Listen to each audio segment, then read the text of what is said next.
Bonjour à tous et bienvenue dans le grand JT d'éducation. Tout de suite, le sommaire. En ce 5 octobre, journée mondiale des enseignants, on revient sur une des grandes promesses du ministre de l'Éducation nationale. Il y aura un professeur devant chaque classe. Un mois après la rentrée scolaire, où on en est de ce constat? On en parle avec nos invités. Un lieu dédié aux jeux et à la créativité en plein cœur de Paris. Ce sera notre bon point du jour. Et le carton inquiétant des vidéos où des hommes, des mecs toxiques, on les appelle comme ça, vous chuchotent des horreurs dans un casque. Oui, ça existe. Et Loïc Landreau nous racontera tout sur cette nouvelle tendance dans sa chronique Quoi de neuf sur les réseaux. Mais tout de suite, place à l'actualité de l'éducation avec Loïc Landreau.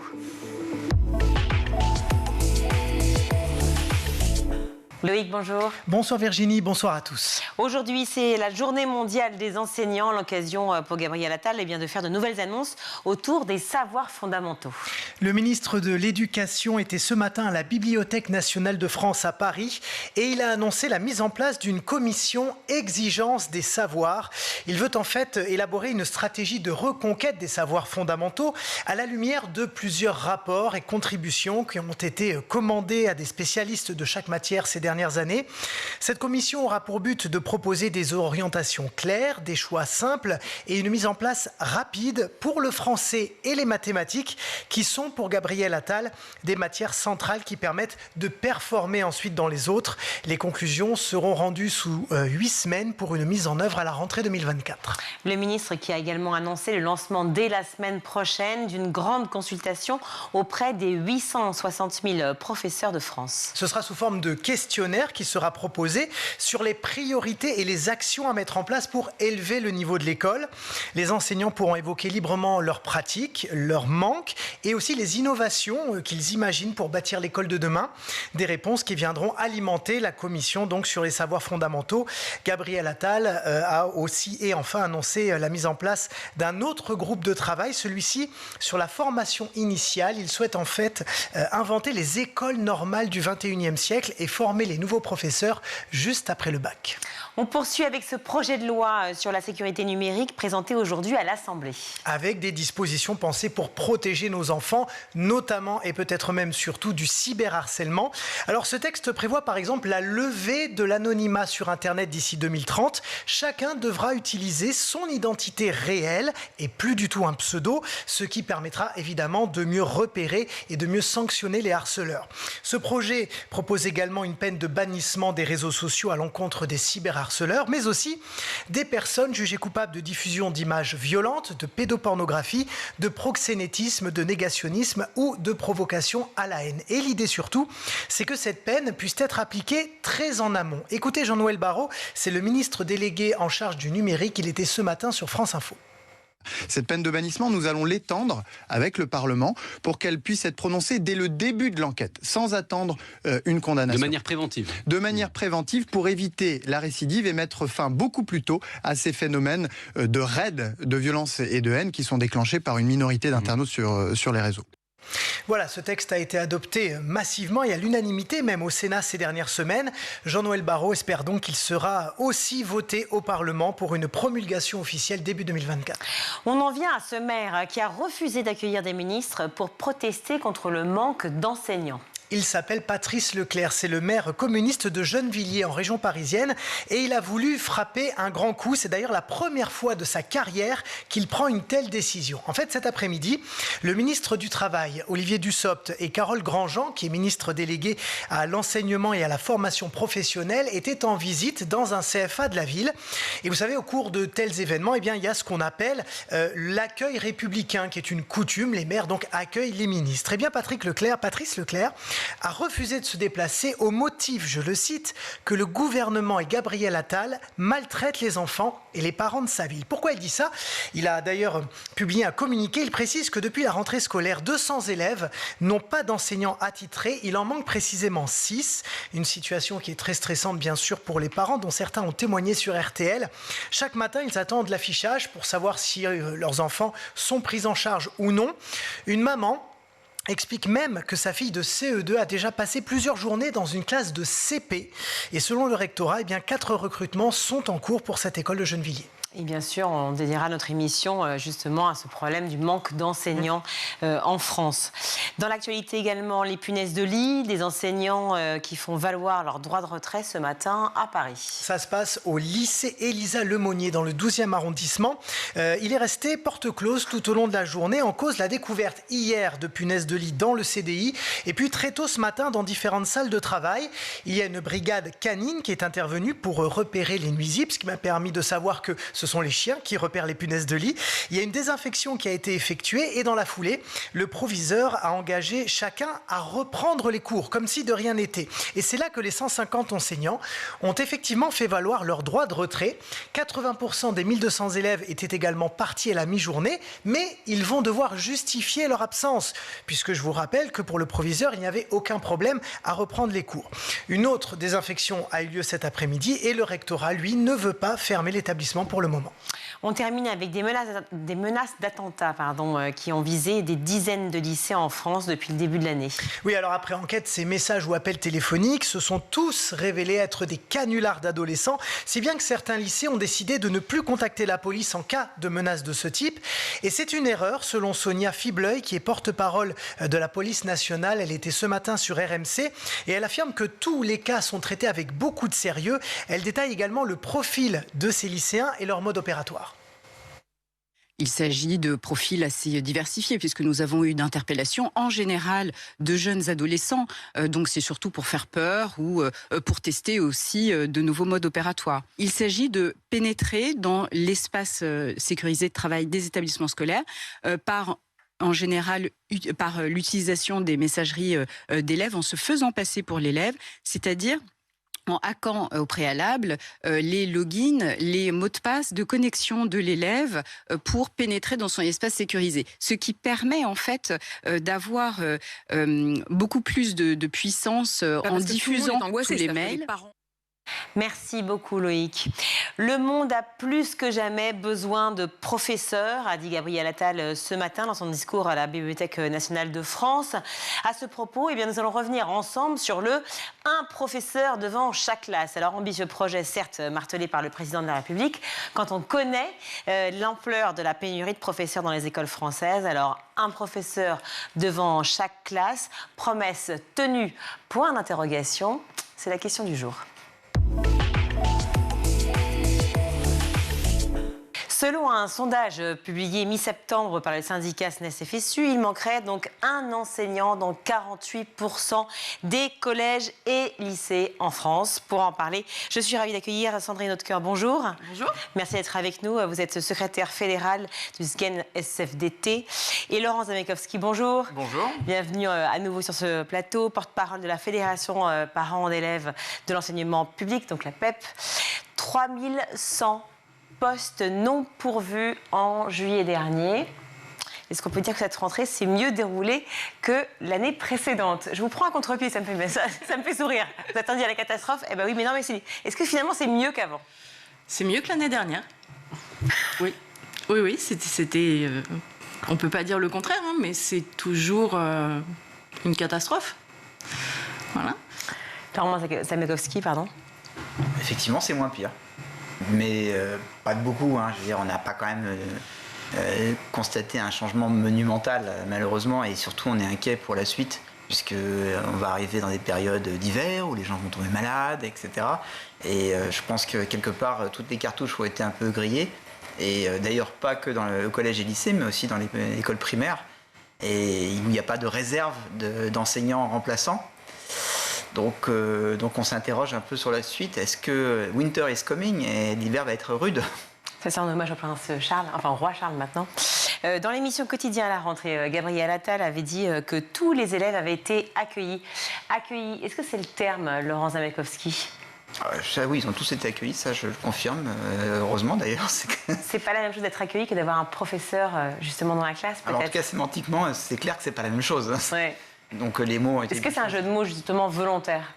Vous pensez de la part du ministre de l'Éducation? Je ne pas d'intention aux personnes, mais effectivement, sémantiquement, ils ont été accueillis. Après, malheureusement, il y a des promesses qui sont intenables. c'est pas la première fois, la première année qu'on le fait. Donc l'intention de vouloir pourvoir les postes est tout à fait louable et c'est ce qu'on attend d'eux. Donc on ne va pas les critiquer sur le fait qu'ils essayent de faire quelque chose. Après, ce sont des promesses un peu vaines, mais en tout cas jusqu'à présent. Bon, on a compris qu'il y avait une amélioration. L'amélioration n'est quand même pas énorme. 3100 postes non pourvus, quand même, ça reste énorme. On connaît cette situation depuis longtemps. On a parlé souvent ici. Maintenant, l'émission a à peu près 2 ans. On a fait donc je ne sais plus combien d'émissions. Enfin, ce sujet a été évoqué maintes et maintes fois ici et ailleurs. L'année dernière, l'État, le ministère avait fait appel à 5000 contractuels. Autant il manquait encore des profs en septembre donc 2022. La rentrée 2023, c'est pareil, il manque des professeurs. Gabriel Attal apparaît au plus pressé avec ce fameux recrutement de contractuels et des formations en dehors des temps de cours. Qu'est-ce que vous en pensez, Sandrine Hautecoeur ? Déjà, il faut savoir que malgré le recrutement de contractuels, on est loin du compte. C'est un métier qui n'attire plus, même les contractuels. Cette formation, elle est très insuffisante. 4 ou 5 jours, on est d'accord. On est 5 jours fin août, avant de jeter quelqu'un dans une classe. On ne forme pas un enseignant en 5 jours. Voilà. On a aujourd'hui des gens qui sont en détresse devant les classes, qui ne savent pas préparer un cours, même s'ils font au mieux, qui sont aidés par des collègues. On a tous des professeurs qui leur donnent des cours, qui leur donnent des conseils, qui les épaulent au mieux. Ils sont formés sur le tas. C'est des gens qui travaillent plus de 50 heures par semaine pour essayer de faire des cours, qui se font, on va dire, un peu malmenés par des classes parce qu'ils n'ont aucune pédagogie, parce que la pédagogie, ça ne s'apprend pas en 5 jours, qui ne s'attendaient pas du tout à ce sur quoi ils sont tombés, qui ne sont pas préparés à affronter des classes de 35, 36 élèves maintenant, puisque ces élèves-là, il a fallu les accueillir. Pour les accueillir, il faut savoir qu'on a augmenté le nombre de classes. On a des secondes à 36 élèves. On a des classes en bac pro maintenant qui sont à 25 au lieu de 24, qui sont des CAP réservés à 12, qui sont passés à 13 élèves. Ça paraît rien, mais c'est énorme.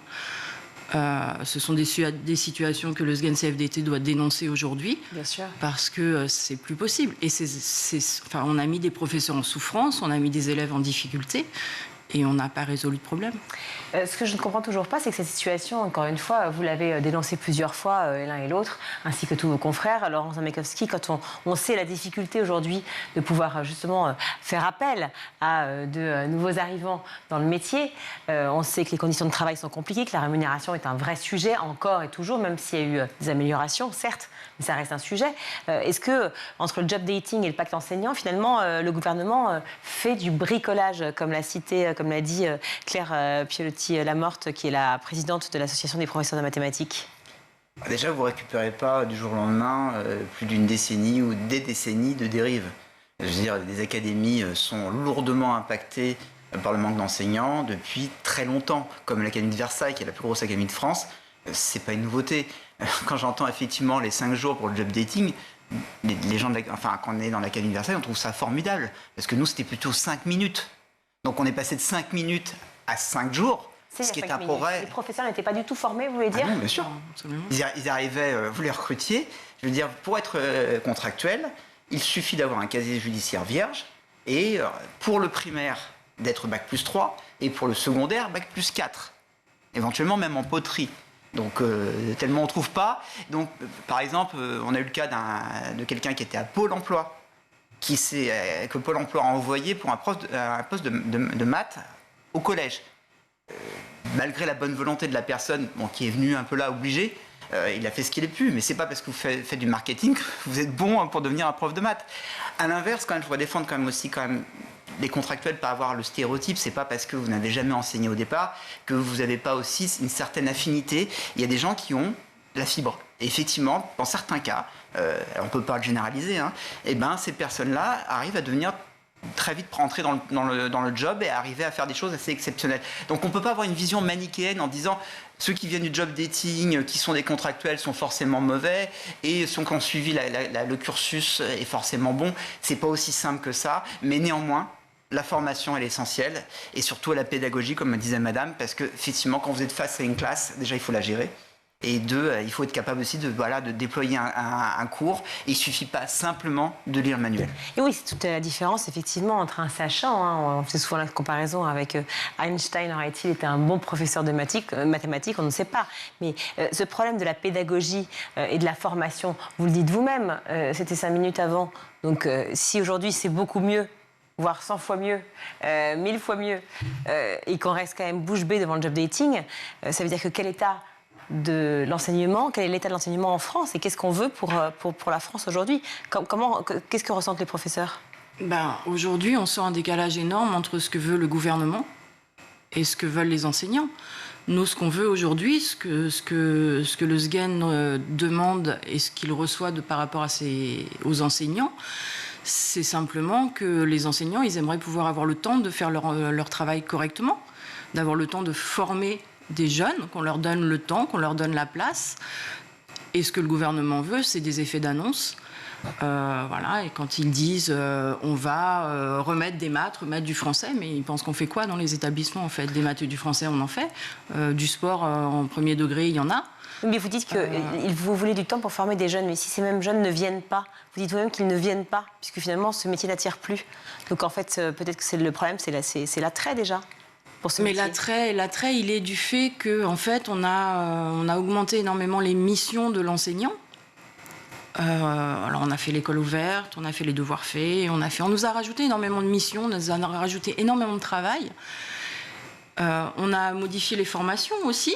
Un jeune qui va commencer aujourd'hui, qui va se dire tiens, je ferai bien prof, il va commencer un cursus, il ne sait pas à quel moment il va passer son concours. Ça fait des années que ça change tout le temps. Il ne sait pas quand il va finir, à quel moment il va passer son concours, à la fin du master, au milieu du master. Je vous avoue, mais moi, je ne sais plus comment ça se passe. Vous auriez envie de vous engager dans une formation si vous ne savez pas à quel moment vous allez passer votre concours? Déjà, ça n'attire pas. Alors, peut-être que c'est ça qu'il faut repenser en premier lieu, Laurent Zamekowski, c'est l'idée des concours, peut-être ouvrir de nouveaux concours et repenser les concours existants. C'est pas aussi simple parce que malheureusement, on a eu beaucoup d'enseignants qui devaient arriver, qui sortaient des concours et qui ne sont jamais arrivés. Ils ne se sont jamais présentés, ils sortaient des concours, ils ont eu leur concours, ils ne sont pas venus prendre leur poste. Oui. Ils ont été dégoûtés ou ils ont été captivés par d'autres métiers plus intéressants peut-être? Ils n'ont jamais pu essayer. Ils ont abandonné mais peut-être dégoûtés par la formation en elle-même. Ça, je ne peux pas dire, mais c'est vrai que quand on en arrive à cette situation-là, et je crois qu'aussi, il y a un problème qui est beaucoup plus vaste. On a parlé par exemple à un moment des conducteurs de bus. On entend dans d'autres cadres, par exemple la restauration. Je crois que malheureusement, le gouvernement aussi est confronté à une situation systémique globale et une dérive qui existe depuis très longtemps, qui s'est installée. Et malheureusement, l'éducation nationale ne fait pas exception.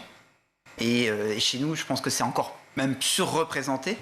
Et on se trouve dans une situation où, quelque part, on vient de tellement loin, il y a tellement de choses à rattraper que ça devient une montagne quasiment infranchissable. Et effectivement, ils en sont à essayer de trouver, de rafistoler, de mettre des bouts de tuyaux à droite et à gauche pour y arriver, parce que l'ampleur de la tâche, elle est monumentale. Le nouveau ministre a une tâche de titan. Alors justement, est-ce qu'on peut parler des méthodes de débrouille des établissements pour pallier ce problème? C'est-à-dire que comment fait-on lorsqu'on est chef d'établissement et qu'on se retrouve face à cette situation je n'ai pas un prof devant chaque élève, en tout cas devant chaque classe, ou dans chaque classe, parce que je faisais jeu de mots, et puis comment je fais pour pouvoir attirer de nouveaux profs dans le métier? Quand on est chef d'établissement, on ne fait pas grand-chose en fait, c'est compliqué. Déjà, on harcèle le rectorat. Mais il faut savoir que le personnel, c'est pas, quand on parle de personnel qui manque, c'est pas juste des enseignants. Il manque aussi du personnel administratif dans les rectorats. Donc eux aussi sont débordés. Donc ils font ce qu'ils peuvent.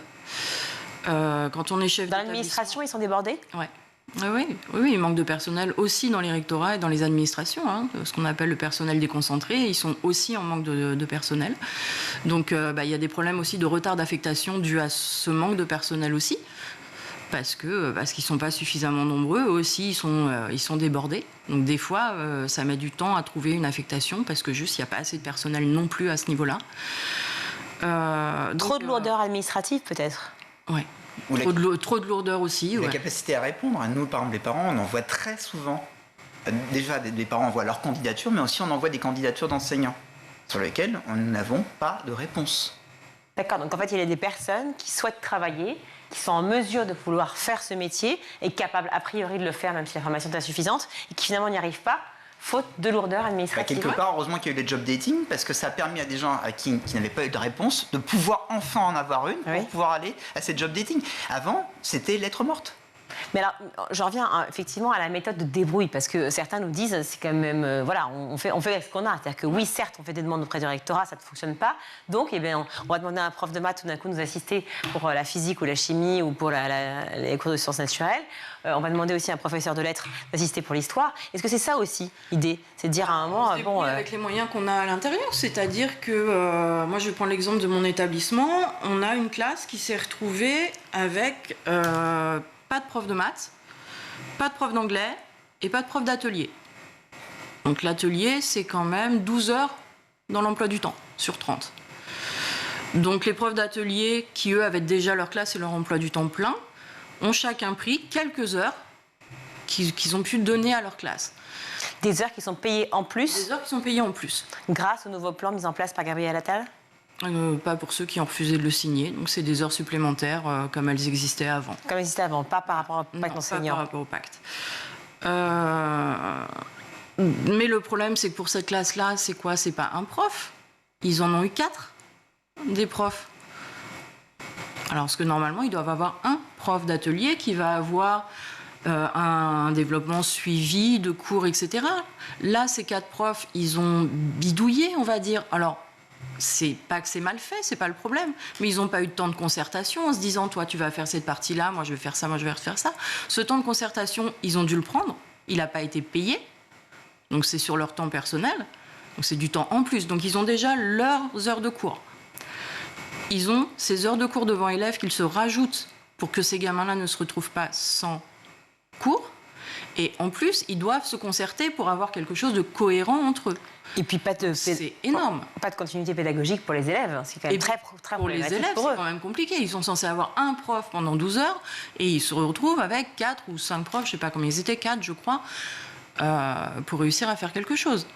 Est-ce qu'il y a des disciplines qui sont plus complexes à remplacer que d'autres? Oui. Déjà la techno, je crois. Ouais. Déjà, c'est pas pour rien. Déjà, même en supprimant la techno en 6e... C'est pour ça qu'ils l'ont supprimé, vous pensez? Bien sûr, il fallait faire une place et c'était un effet d'aubaine. Donc il y avait ce besoin de récupérer pour ne pas surcharger les emplois du temps des élèves. Et il n'y avait de toute façon pas de profs. Donc ils ont réaménagé le programme de techno à partir de la 5e. Mais néanmoins, on a quand même, à la rentrée, on n'avait pas suffisamment de profs de techno, même comme ça. Donc il y a des choses, je crois qu'on a aussi des profs de langue aussi qui manquent, des profs de sciences ingénieurs. Ouais, tout ce qui est un petit peu scientifique, technologique. Et en lycée professionnel, toutes les matières d'atelier, tout ce qui va être électronique, électrotechnique, voilà. Mais vous avez des matières qui disparaissent complètement, c'est-à-dire qu'il n'y a plus du tout d'enseignants pour enseigner certaines choses au niveau des lycées pro.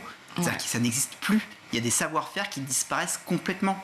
L'horticulture, par exemple. Il n'y a plus de profs d'horticulture. On m'a parlé, vous savez, À un moment, on parle beaucoup d'écologie et d'organisation de ces plans-là sur le plan de l'artisanat. C'est quand même oui, mais en même temps, quand on a le savoir-faire pour être horticulteur, on va aller faire horticulteur, pas prof.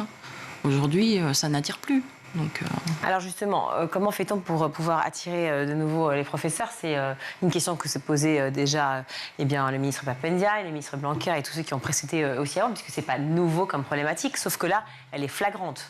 Là, on est dans une réelle difficulté et on le voit partout d'ailleurs. Est-ce que c'est propre, on est d'accord, à toutes les villes et grandes, petites de France, ou est-ce que c'est vraiment cantonné aux métropoles?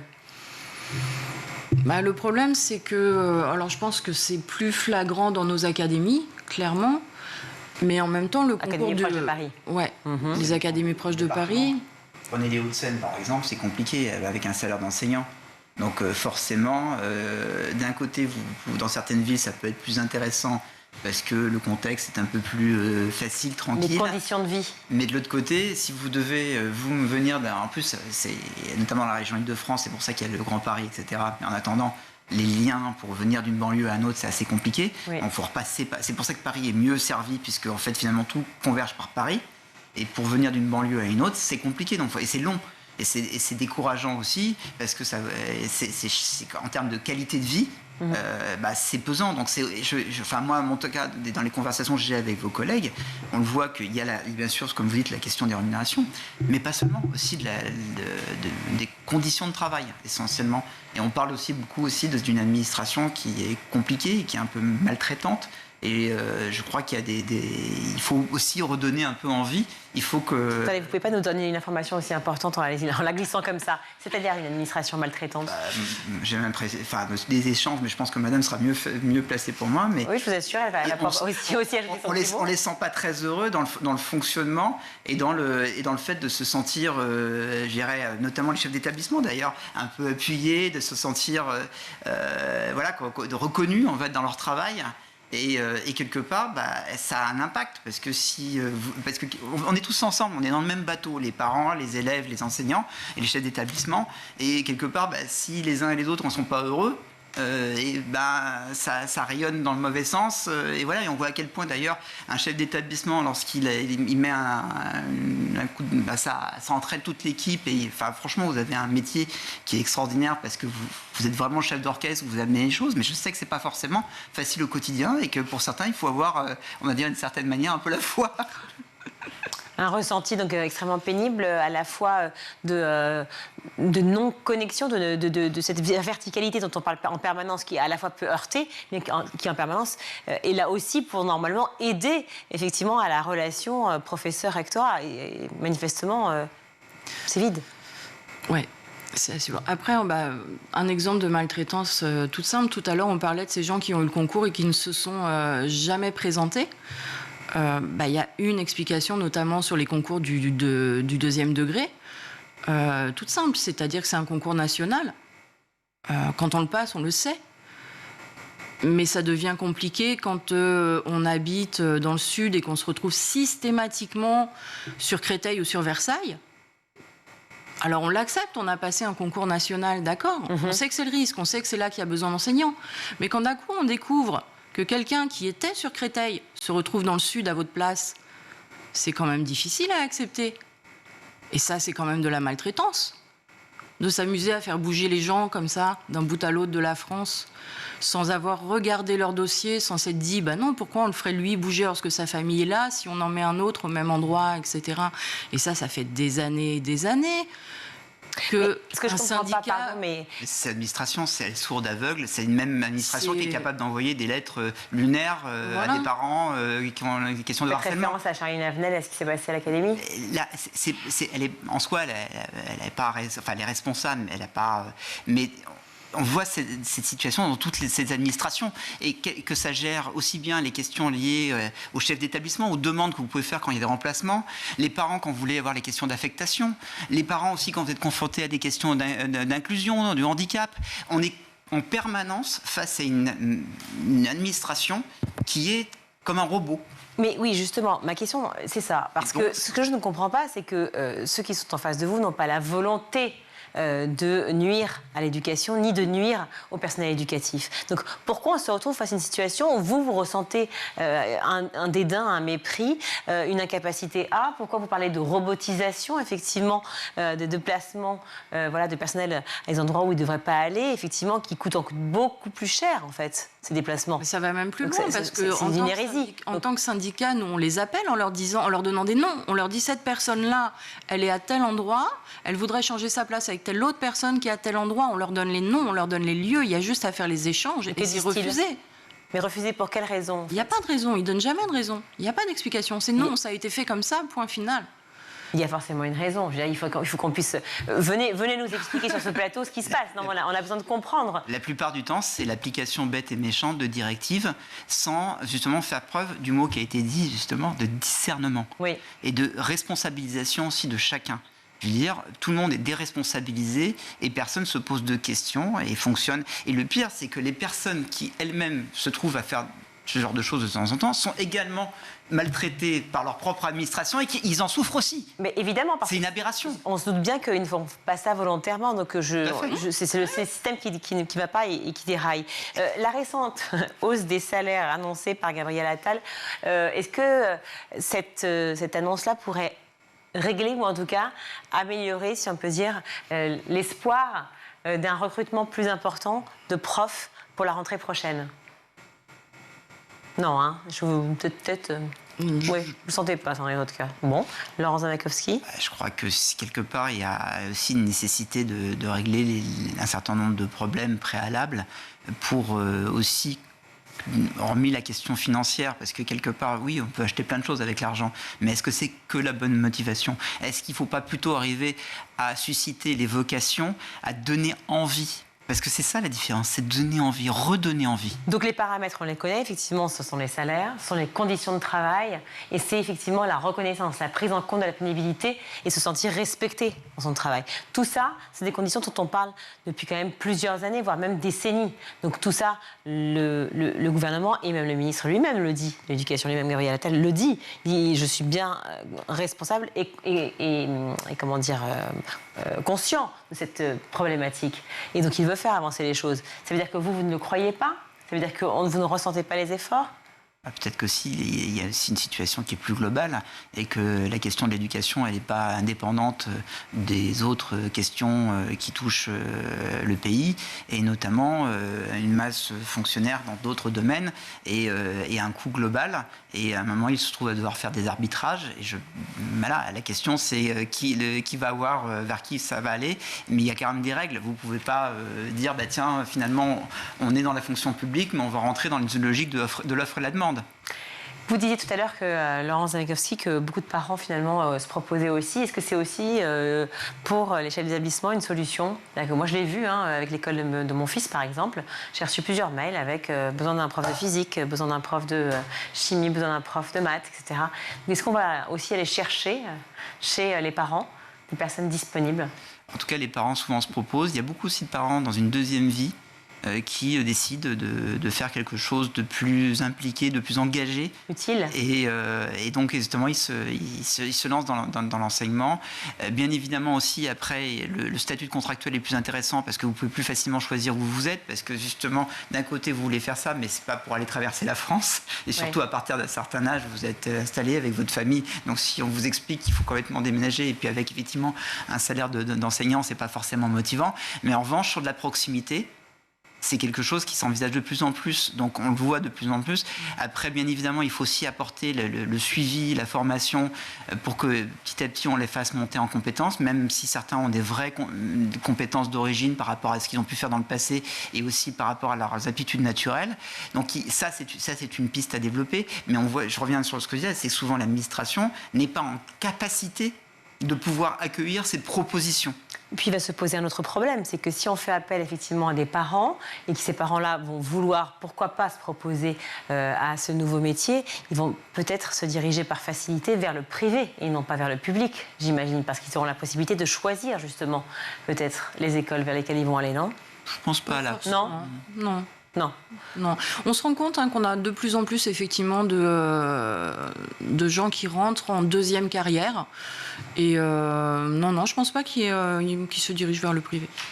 Merci en tout cas à vous deux pour d'avoir été avec nous, puis pour ces éclairages utiles, nécessaires, et puis ces petits coups de gueule quand même, un moment, parce qu'on en a un peu marre de se dire que ça ne va pas. Et puis aussi de parler des choses qui vont, parce que finalement le job dating, voilà, ça a été beaucoup décrié, mais quelque part ça nous a aidés aussi. Donc merci mille fois d'avoir été là, Sandrine Hautecoeur.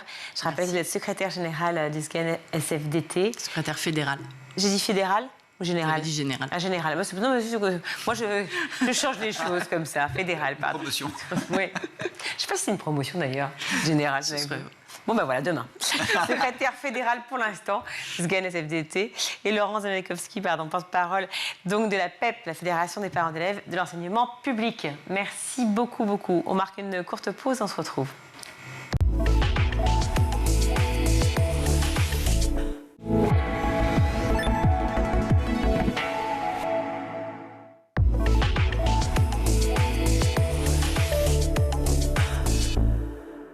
De retour dans le grand JT d'éducation. Eh bien, pour certains parents, ce n'est pas facile de trouver des idées pour occuper les enfants le week-end. Certaines familles n'ont pas forcément la place aussi adaptée à d'autres activités. Pas de panique, Poppy for Kids est là. Je suis ravie d'accueillir Alison Emringer. Bonjour. Bonjour. Vous êtes fondatrice donc, de Poppy for Kids.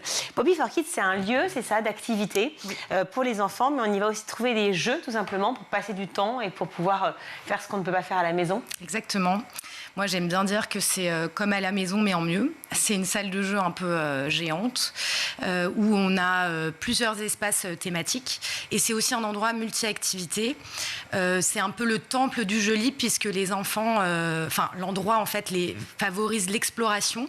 Tout est à hauteur d'enfants. Ils peuvent eux-mêmes aller vers l'espace loisirs créatifs pour prendre de la peinture, mettre leur tablier, se déguiser, jouer à la poupée, voilà. On peut aussi emprunter des jeux pour la maison, donc c'est un petit peu comme les ludothèques. L'idée aussi, c'est de proposer d'autres activités un petit peu complémentaires, comme des stages de vacances, mais aussi du yoga pour les femmes enceintes ou les femmes qui viennent d'accoucher. Et puis, on essaye aussi de proposer quelque chose qui est très apprécié des parents, c'est des anniversaires, où on préfère avoir 15 enfants chez quelqu'un d'autre que chez soi. Donc, ça permet d'être vraiment libre, d'inviter beaucoup d'enfants et de faire plein de thématiques différentes.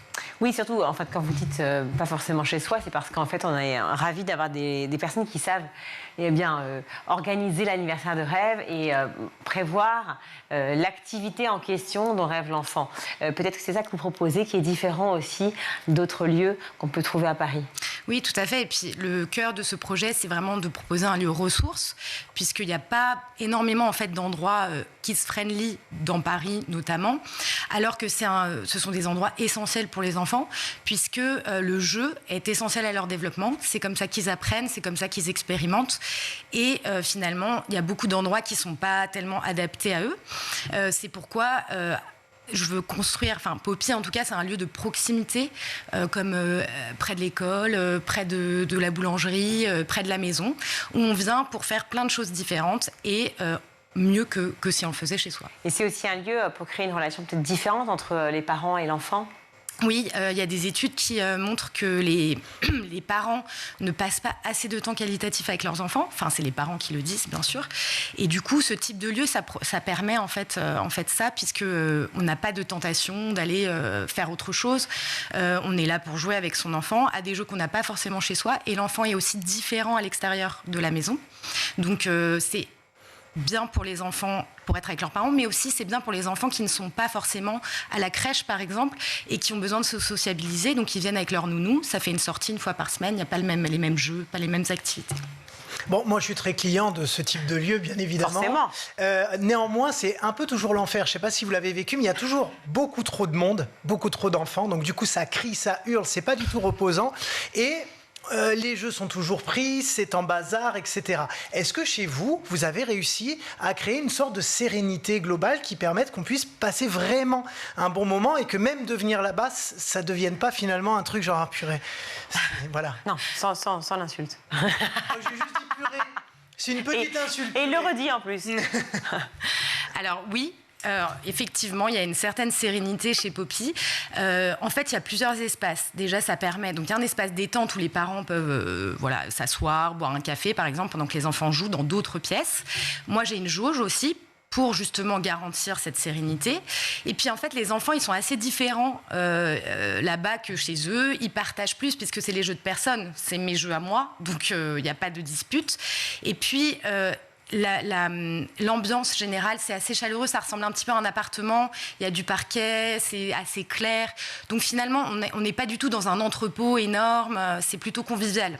Et les enfants sont séparés en fonction des âges ou pas ? Alors, il y a des espaces qui sont thématiques, mais pas séparés en fonction des âges. Il y a effectivement un petit espace qui est plutôt pour les tout petits, moins de 3 ans, où les jeux de leur âge sont plus vers là. Mais après, c'est plutôt divisé en thématiques. Il y a un espace plus motricité, un espace plus loisirs créatifs, plus ensuite jeux d'imitation avec la dinette, les déguisements, les poupées, etc. Donc, c'est plutôt ça l'organisation. Et alors, les anniversaires, à quoi ils ressemblent ? Forcément. Alors, est-ce que je peux fêter mon anniversaire là-bas ? Ah bah, vous pouvez. C'est vrai ? Même à 45 ans ? Je peux être invitée. Oui. Je veux faire les loisirs créatifs. Oui. Effectivement, je propose plusieurs formules parce que la plupart des lieux proposent plutôt des anniversaires d'enfants. Mais moi, ce que j'ai fait aussi pas mal de fois, c'est pour les moins de 3 ans, où ils n'ont quand même pas non plus énormément de copains à cet âge-là. C'est plutôt les parents qui ont envie d'inviter leurs amis, etc. Oui. C'est que comme la décoration ressemble un petit peu à un appartement, on a un peu l'impression de recevoir chez soi. Et du coup, j'ai fait pas mal d'anniversaires où il y avait en fait plein d'adultes et des enfants. Et donc, les adultes discutent entre eux, les enfants jouent entre eux. Bon, alors si je veux venir avec mon enfant pour y rester 2 heures et passer du temps avec lui, chez vous, il n'y a pas de problème. Et si j'ai envie de rester, par exemple, 5-6 heures ou le laisser, c'est possible aussi? Alors, on ne peut pas laisser son enfant parce que ce n'est pas une garderie, ce n'est pas du tout le même format, le même personnel nécessaire, etc.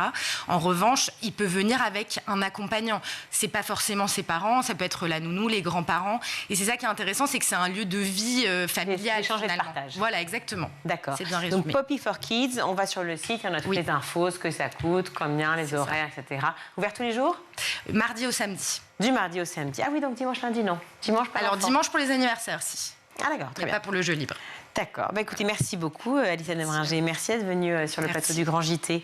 Je crois que c'est à vous, cher Loïc. Oui. Et j'ai très peur de cette chronique.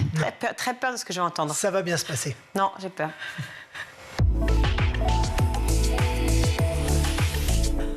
Bon, je l'avais dit, donc j'ai peur. Hein. Cette semaine, vous vouliez, Loïc, alerter les parents que je suis, les grands-parents et tout le personnel éducatif qui nous regarde sur l'ASMR toxique. Ouais, c'est une tendance assez dangereuse qui se répand comme une traînée de poudre sur les réseaux sociaux depuis quelques semaines et qui vise particulièrement les jeunes femmes.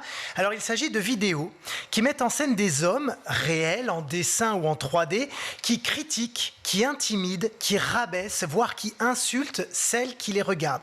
Il s'agit en fait, par exemple, de reproduire une dispute souvent violente parce que la femme n'est pas rentrée à l'heure à la maison ou parce que l'homme l'a frappée accidentellement. Et pendant... Accidentellement, j'aime bien. Oui, accidentellement, entre guillemets, bien sûr. C'est toujours les hommes vis-à-vis des femmes, voilà. Évidemment. Ouais. Et donc, pendant 20 minutes, une demi-heure, parfois plus, ces jeunes femmes écoutent ces voix leur susurrer des mots maltraitants, en fait, voilà, au niveau psychologique, c'est très marquant. Regardez. Je comprends ta haine. Tu me connais pas. Je t'ai emmené dans un endroit contre ton gré. Tu es attaché. Ça peut avoir l'air menaçant. C'est menaçant. Mais tout ça, c'est un petit jeu entre nous. Si tu te comportes bien, peut-être même que tu en sortiras vivant. Qui sait? Non, tu pourrais me dire quels sont tes plus grands fantasmes. Qu'est-ce que tu as déjà fait qui te fait frissonner? Quelles sont tes plus grandes frayeurs? Qu'est-ce qui t'effraie? Voilà, autant vous dire qu'en off, pendant qu'on regardait ça, Virginie était déjà extrêmement énervée. Et il y a de quoi, parce que cette vidéo s'appelle « Un sociopathe t'enlève et joue avec toi ». Et c'est pas la plus violente que je vous ai proposée, parce qu'il y en a des pires, surtout en langue anglaise. C'est donc une niche de l'ASMR qui s'intitule « Abusive Boyfriend ». Traduisez, petit ami violent.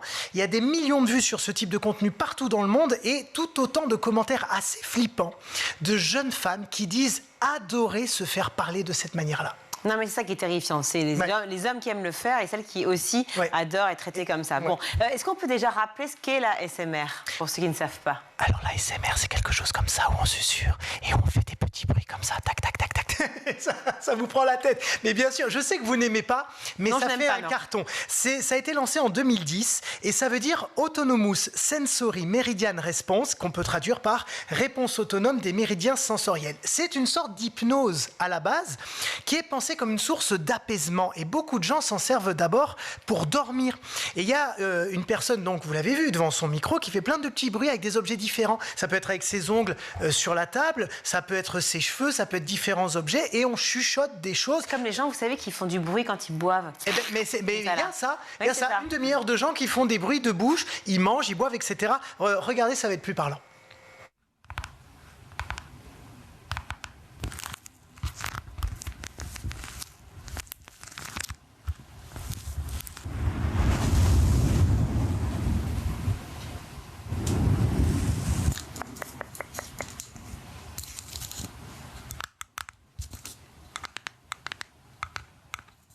Alors, excusez-moi, j'ai 2 questions en une. Oui. Première, ils gagnent de l'argent, ces gens-là? Ils gagnent de l'argent parce que plus ça fait de vues et plus YouTube vous rémunère, donc oui. Et sur le côté soi-disant anti-stress, hypnose, etc., parce que l'hypnose, je respecte complètement, Oui. ce qui n'a rien à voir. Oui. Là, je doute, j'avoue, sur la SMR. Est-ce que donc c'est prouvé scientifiquement, ça marche? Il y a un côté effectivement scientifique, ça a été prouvé que sur certaines personnes, attention, pas toutes, mais c'est anti-stress, enveloppant, relaxant. Et le truc, c'est que forcément, au fil du temps, il y a des vidéos de plus en plus bizarres. Alors, il y a des gens qui mâchouillent des chewing-gums près du micro. Certains simulent une visite chez le dentiste ou chez le chirurgien, ça existe. D'autres versent tellement reposant. Voilà, il y en a d'autres qui versent de la pâte à gâteau, il y en a qui frottent des couverts en plastique, ceux du pique-nique là, sur le micro. Il y a un champ en fait assez large pour tous ceux qui sont sensibles au son. Il n'y a que vous qui pouvez me parler d'une chronique comme ça. Bon, et à quel moment, donc là, ça va être beaucoup moins drôle, les ASMR toxiques apparaissent? Alors, ils s'inscrivent en fait dans un mouvement plus large qu'on appelle la dark romance. C'est un genre littéraire qui est né dans les années 2010 et qui érotise la violence en quelque sorte. Ce sont des histoires de femmes captives, violentées, harcelées, qui finissent par vivre une belle histoire d'amour avec leur bourreau.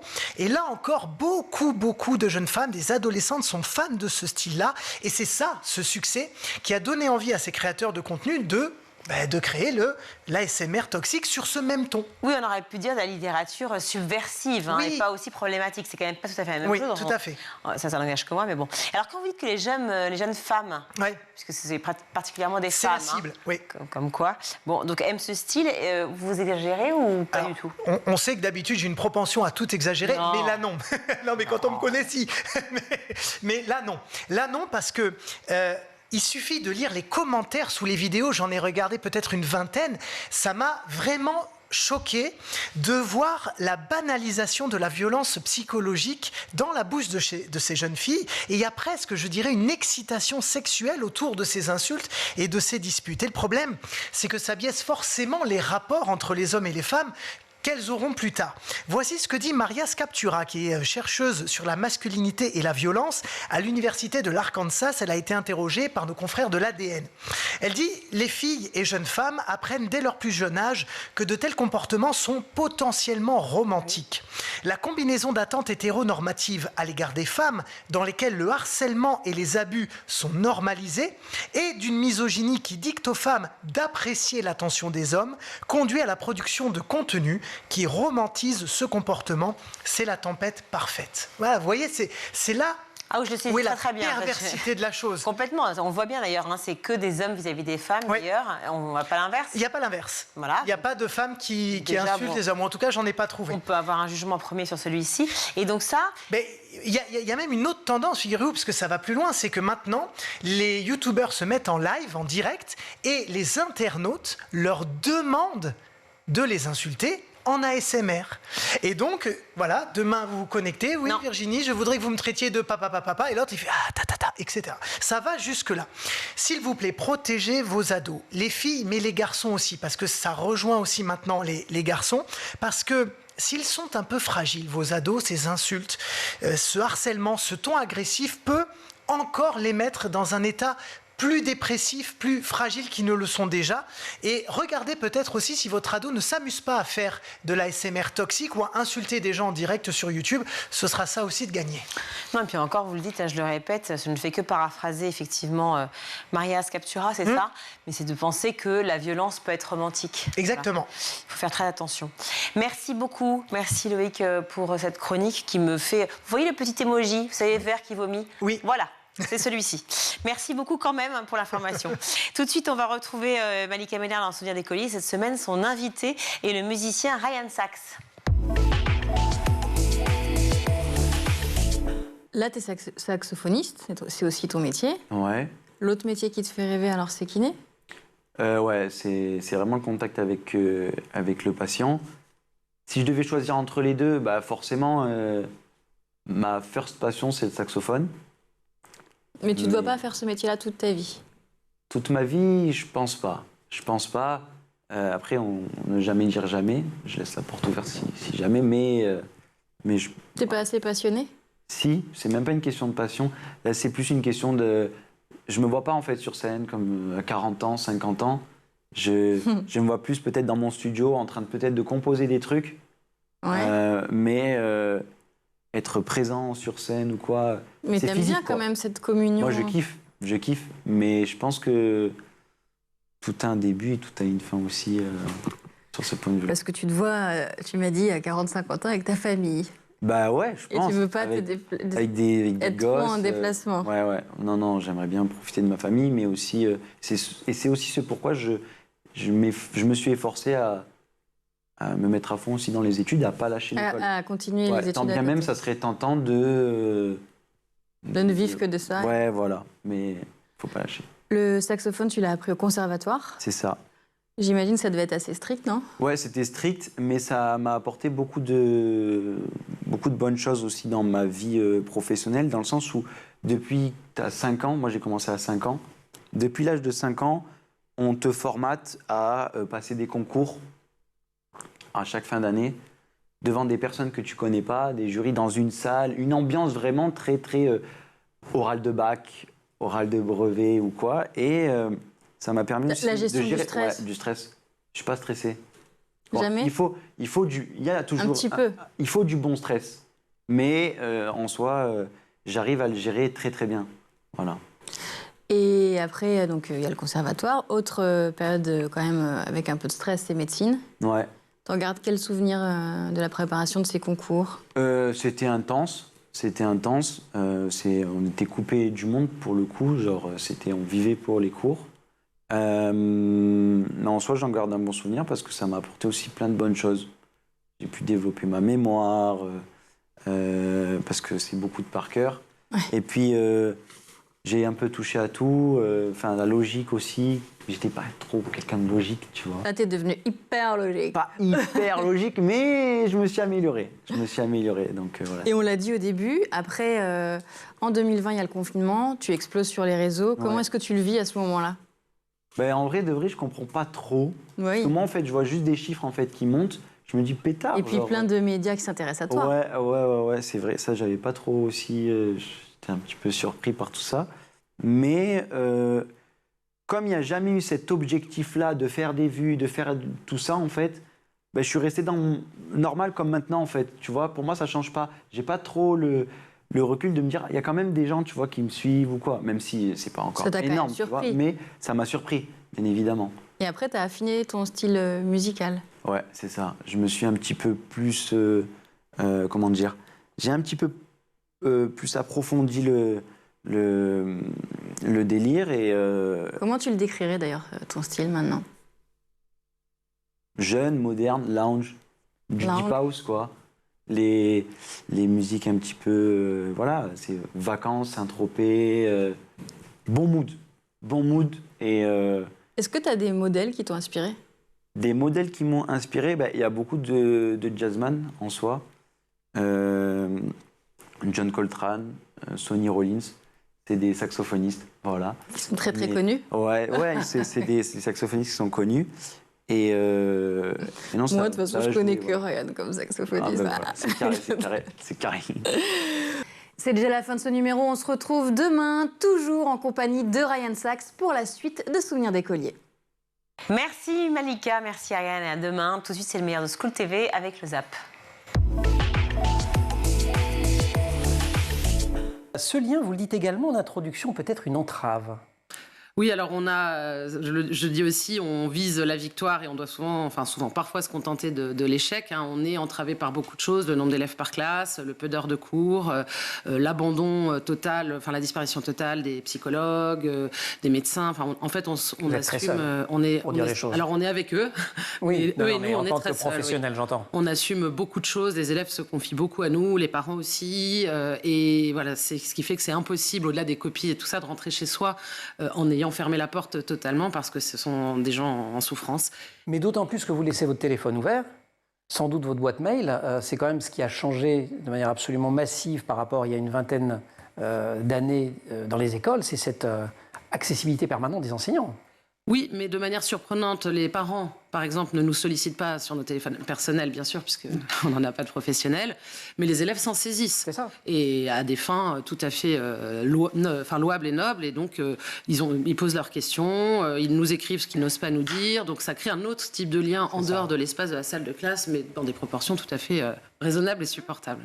louable et noble, sauf quand vous n'êtes pas la bonne destinataire des textos. Ça donne quelques scènes assez drolatiques. Il y a aussi Maïssa qui vous écrit « Bonjour madame, j'espère que vous allez bien. » Réponse « Je vais bien, merci, mais j'imagine que mon état psychologique n'est pas le véritable objet de votre message. » Maïssa « En fait, madame, je vais être en retard, je me suis fait voler mon téléphone. » Ah oui, zut alors, mais alors vous m'écrivez comment en ce moment même ? Maïssa a quitté le groupe. Comment les enseignants, selon cette étude, ce sondage que vous avez mené chez Milan Presse avec l'IFOP, comment les enseignants intègrent-ils les technologies numériques dans leur quotidien, dans leur métier d'enseignant ? Alors je crois que le premier enseignement de ce sondage, c'est que c'est un usage absolument massif du numérique dans les classes, puisque 9 enseignants sur 10 déclarent utiliser des ressources numériques en classe. Donc ça c'est vraiment généralisé. Et ça concerne tout le monde, quel que soit l'âge de l'enseignant, son ancienneté, le territoire dans lequel il fait école et le cycle, puisque nous avons interrogé des enseignants du primaire jusqu'au lycée. Donc vraiment, c'est ça le premier enseignement.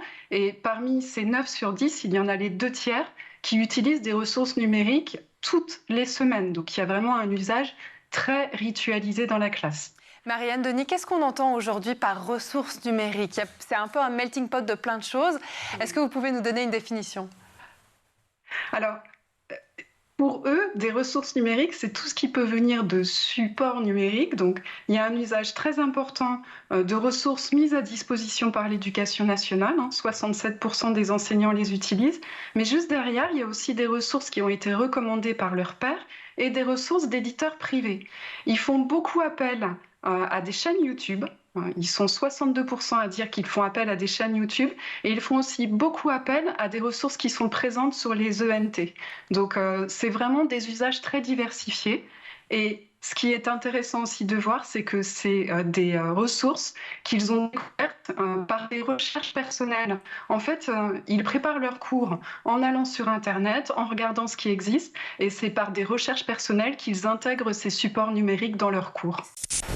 Dominique Bucheton, dans quelle mesure il faut redonner du sens, et surtout comment redonner du sens, pour reprendre la question d'Alix, au plus beau métier du monde ? Écoutez, je poursuis la discussion, mais c'est la suite. Je pense très profondément qu'il faut refonder le métier enseignant. Il ne correspond plus, il a une tradition, une culture magnifique et historique, il a fait des choses magnifiques, mais il n'est plus, je pense, à la hauteur des enjeux qui sont devant nous. Et donc, il y a une réflexion très, très importante, collective, pas seulement des enseignants, mais de tout le monde de l'éducation, sur cette question. Il faut le refonder, pas seulement sur liberté, égalité, fraternité, sur les grands fondamentaux, il faut le refonder sur quel humanisme nous voulons, quelle valeur, quel point de vue sur l'autre, sur le monde, etc. Il faut aussi admettre que nous sommes face à des savoirs de plus en plus complexes et de plus en plus nécessaires pour simplement comprendre ce qui se passe, les informations le matin qu'on entend à la radio sur les nouvelles vaccins, sur les nouvelles techniques, sur l'écologie, etc. Et puis, donc cette culture élargie qu'il va falloir trouver les moyens de faire entrer relativement tôt dans les esprits, ça c'est la première chose, une culture large, transdisciplinaire, large, qui s'interconnectent et en même temps sortir des couloirs étroits pour faire connecter les connaissances, pour faire résoudre les problèmes et la dimension essentielle qui est d'apprendre aux élèves davantage, j'allais dire de la maternelle jusqu'à l'université, à penser, à réfléchir, à avoir un point de vue singulier, à travailler en collectif. Et ces fondamentaux-là, ils sont là les fondamentaux, il faut les repenser à l'aune du monde d'aujourd'hui. La mort de Naël, son assassinat, les émeutes, comment vous, en tant qu'enseignante dans le 93, depuis longtemps, contente d'y être, on se dit quoi ? On se dit c'était écrit, on se dit que ça fait de la peine qu'ils s'attaquent aux écoles. Comment vous avez vécu ça ? Ça vous a forcément touché ? Oui, ça m'a touchée, mais c'est beaucoup trop tôt pour que je puisse pour mettre des mots là-dessus. Mettre des mots et dire ce que j'en pense. Et surtout, j'ai pas assez le temps. C'est très complexe. Ouais. Et voilà, évidemment, nous, on ne voit pas les émeutes. On est dedans, et on voit pas du tout de la même façon que de l'extérieur. Et on sait, voilà. Mais en plus, l'instruction est en cours. Donc je préfère pas m'exprimer là-dessus. Je pense que c'est extrêmement complexe et que tout le monde ferait bien de faire comme moi et de réserver son jugement le temps qu'on sache exactement de quoi il en retourne, parce que c'est tout un quotidien qui est questionné par ce genre d'événement et on ne peut pas régler ça en 2 phrases, quoi.